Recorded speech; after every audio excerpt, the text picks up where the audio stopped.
Using standard deviation as the primary measure of risk reduces the full structure of a distribution to a single spread number. Spread describes how outcomes scatter around the mean on average.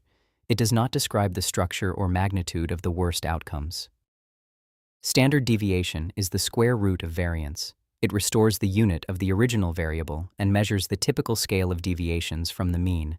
It treats deviations symmetrically. Direction does not matter, only magnitude.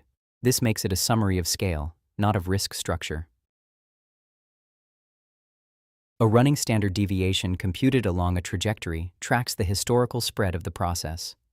A stable running value indicates consistent typical fluctuations over time.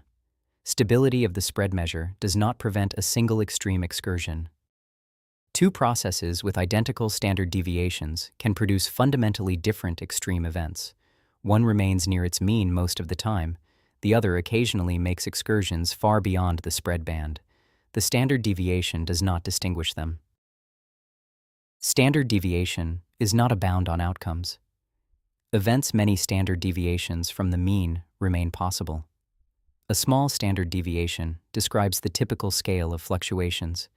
It does not eliminate the possibility of extreme loss in a single realization. Standard deviation improves on variance by restoring the original unit of measurement, but it inherits all of variance's structural limitations.